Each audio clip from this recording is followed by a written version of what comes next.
Okay. You have to show us someday. I'll go ahead and call this special meeting of the Stewart Municipal Utilities to order. Start roll call. John? Kim? Here. Craig? Here. Shirley? Corey? Agenda approval. I'll make a motion. Motion by Kim, do I have a second? I'll second. Second by John. John, how do you vote? Aye. Kim? Aye. Craig? Aye. Corey, aye. Item 4, water tower financing. Jeff Knopfler.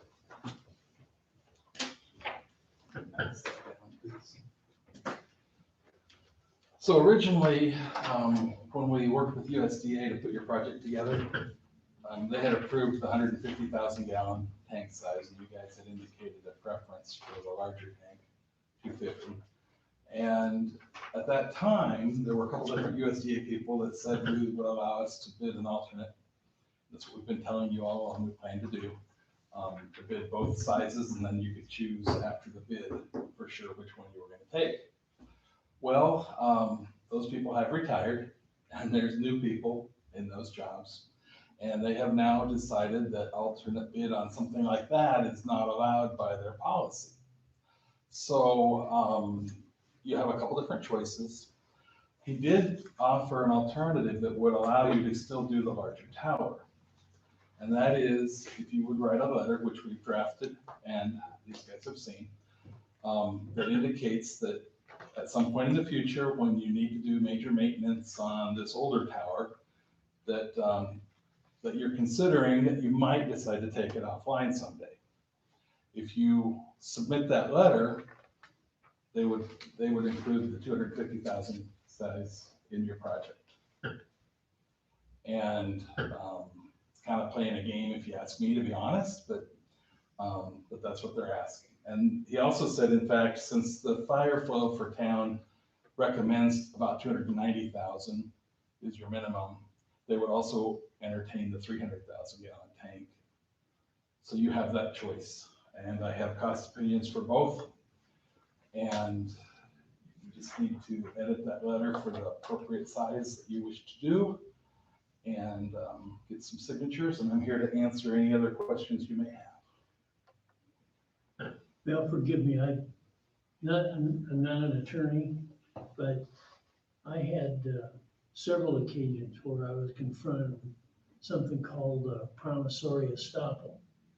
When they tell you something, they can't tell you something differently later on. I understand.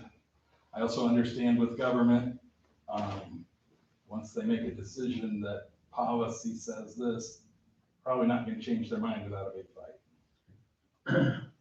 So we need to, we just need to put this letter in the file that says that there is a chance, and I think Yeah, it's not. there's always a chance we're gonna take that offline at some point in time, but, so it sounds like they're just kind of sashaying around the rule here. Yes, I would agree with that assessment. Okay. Now we understand that, so. So you got the 200, excuse me, 50 gallon at 1,368,000 Mhm. and 300 at 1,543. And just a reminder, those dollars are prices this summer. And everything is high right now. And we feel like everyone is still talking about, everything's gonna level off again coming into the winter and next spring. At least that's what all the quote experts are telling us. And so I feel confident we can get bids lower than those numbers at that time or later this fall even. Those were numbers from this summer when everything was pretty high. But right now we'd be over 1.7 million from when we first talked. Yes, and that's including the water main. You can see we finished up the water main since I was here 2 weeks ago. I do have a firm cost opinion on it now, and it also is higher than what was in the report 2 years ago. So the total between the water tower, the 250,000 size, and the water main project is about 1.5 million higher than what was in the report. I'm gonna say that, by the time we bid the water mains next spring, instead of 4.1 million, based on what we're hearing, I'm hopeful that could be down in the range of 3.5 to 3.7. Of course, we don't have any guarantees of that. All I can tell you is what we know today, so. So we need to decide whether we're gonna go with the 250 or 300,000. That's really what it comes down to. Well, I'd like to ask people to deal with this. Well, Ben and I have been talking about this for a while.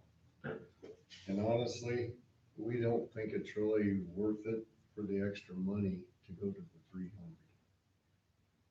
And that was kind of what because we'll have 400,000, we're gonna still use the other tower. That thing's gonna last longer than any of us are gonna be here. And that thing's probably got another 50 years in it. And with that being said, if you want to add any more, go ahead and jump in, Ben, but it's gonna be plenty. It's 400,000 gallons of water. Let me The ask you a debate was question. always between a 150 or a 250.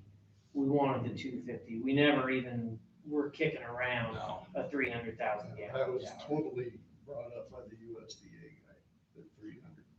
Is this gonna eliminate the well we have right up behind the building here? Yeah, it'll replace that exact capacity and we'll probably retire one of those reservoirs. We'll keep the other one for now, so we have the capability to still run our wells for now. And it'll actually improve our treatment process by only having one tank there. But yeah, we'll still have our 400,000. Okay, Does anybody else have anything to add? So consensus is 250, that'd be my choice. draft the letter at 250. And Mike might have that done already. I do, it's on my desk. Mhm. Do you need a motion here, Ash? Yes. I'll make that motion.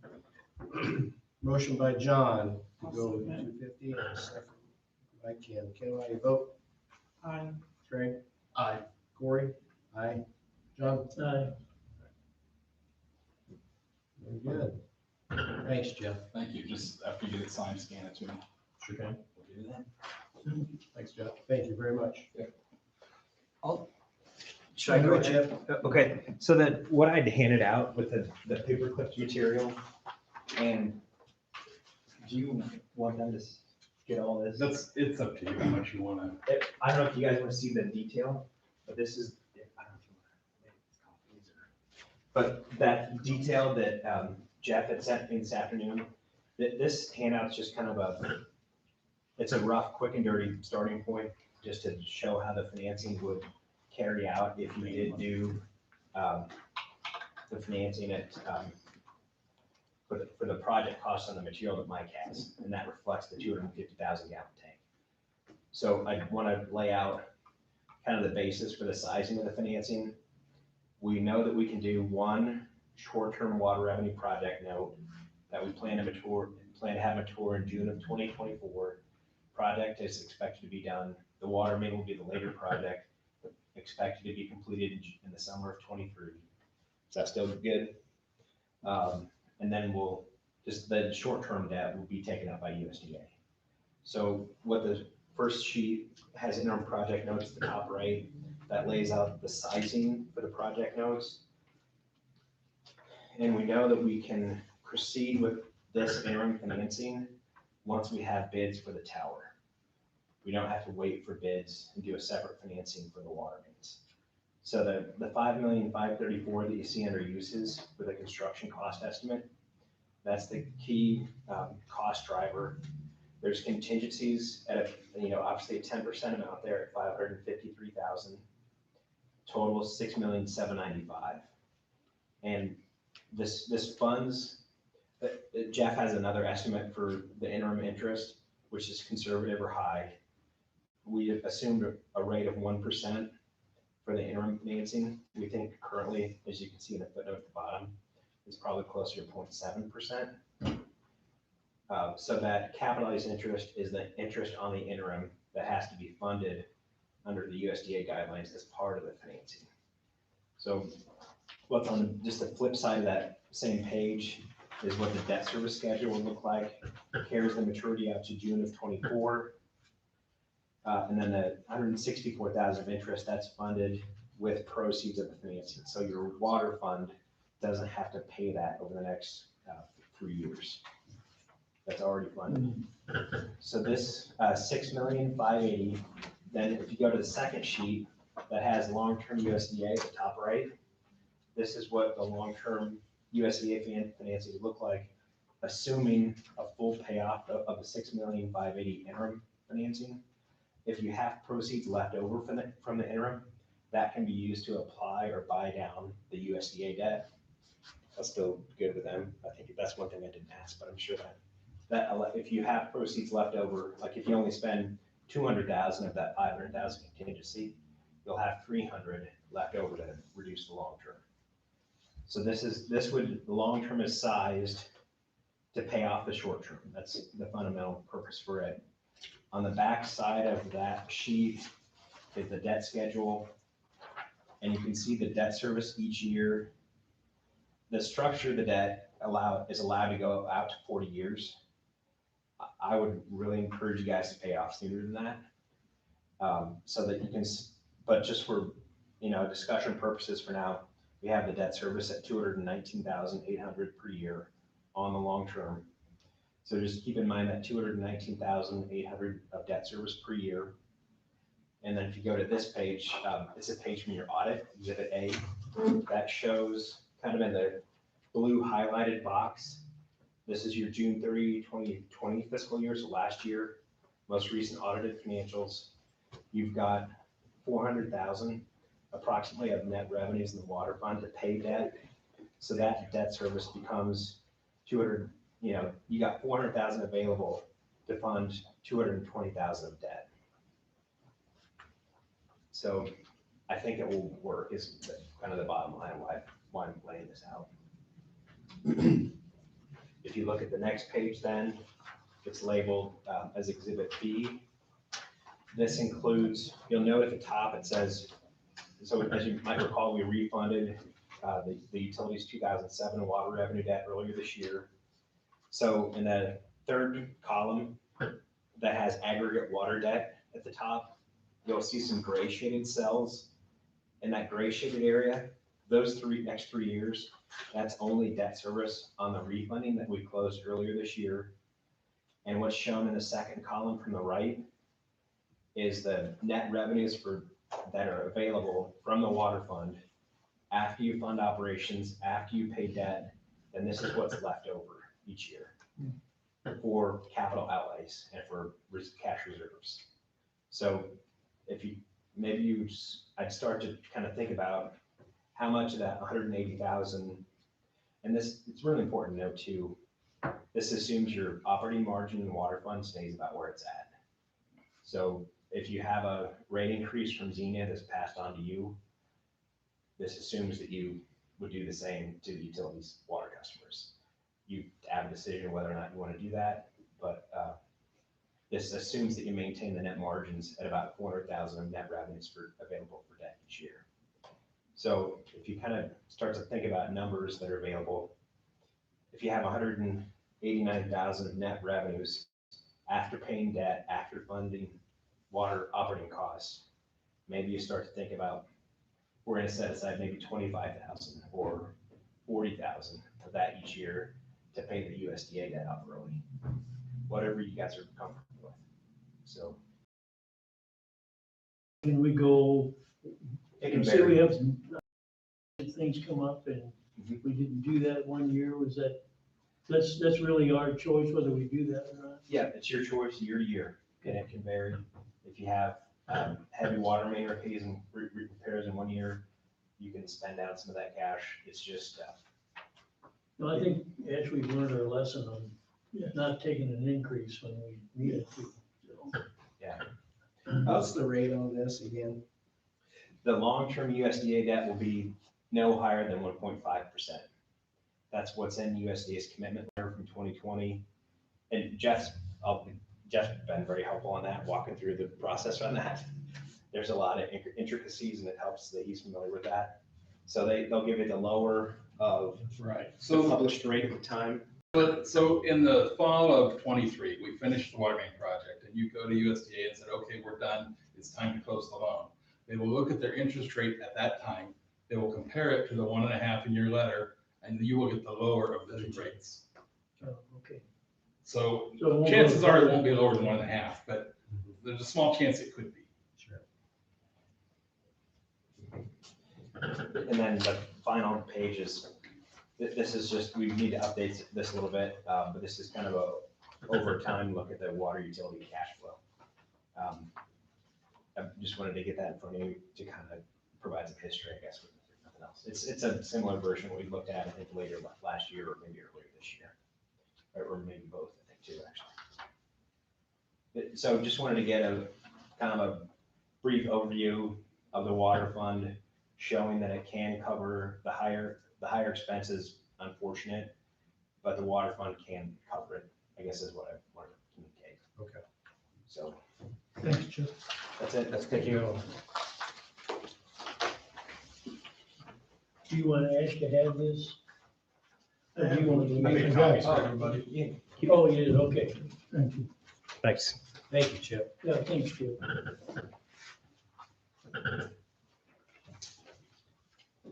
This all sinking in. A lot of numbers thrown at us there. Does anybody have any questions?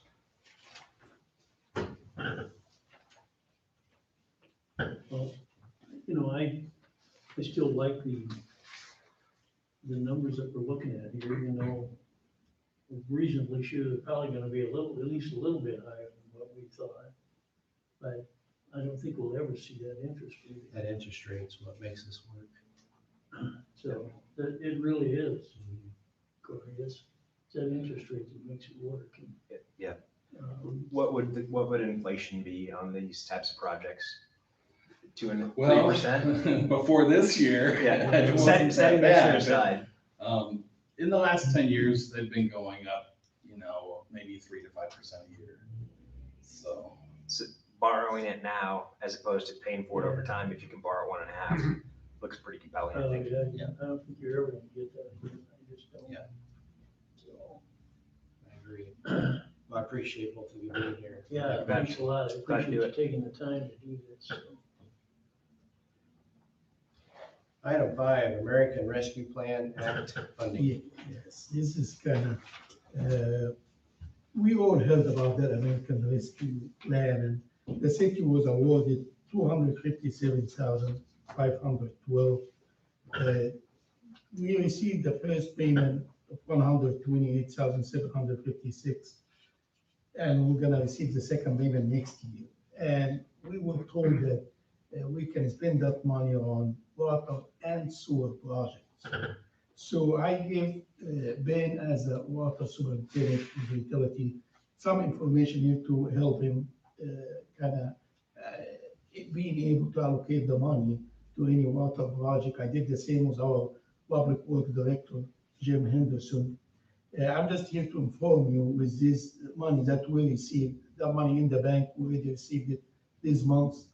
And between Ben and Jim, I will be meeting with them after they get chance to read this information and see if they can utilize the money, to their project, and we'll take from there. So this is just for your information. Ben, I'm gonna go along with your and Jim's recommendation, how we spend this, but, I've always had this thing stuck in my craw about using it as Redfield wells into the sewer plant. Is that a possibility, or there's Well- probably something on a higher priority than that, but it's just, Well, we would like to spend a portion of this money on well updates. We talked about kind of retiring the wells, but usually it's because we just don't really have the money to throw at them. This could be a good opportunity to upgrade some of our infrastructure over there, to potentially mix some water in the system, just start utilizing our wells, get off reduced monitoring, use them a little more, kind of see how that works out over time, you know, from a cost perspective, because it could be a good way to save some money and keep things working a little better, you know, rather than just kind of letting them go like we have been. And then we could have some other, we're gonna look at a bunch of small things we could do with this money. We talked about maybe throwing more towards this big project. It's kind of a drop in the bucket, you know, one way or another. Well updates are our immediate need that we're kind of thinking about. Okay. Very good. Thanks, Tim. Any other questions on that? Item 6, public forum. First, I'd like to welcome Craig to the board. Sorry I Yeah, didn't make an welcome. announcement at the beginning. I'm glad you're here. Appreciate it. Glad to be here. Greg, don't be afraid to ask questions of Ash or Corey or Mike. Yep. They've got all the answers, so. That's Or the scary. staff. The staff is always really helpful. Those guys are really good, so don't be afraid to ask questions. Oh, I won't be, so. Okay. Any other items? If not, meeting adjourned. Thank you. Yep, thanks a lot. Thank you all for coming.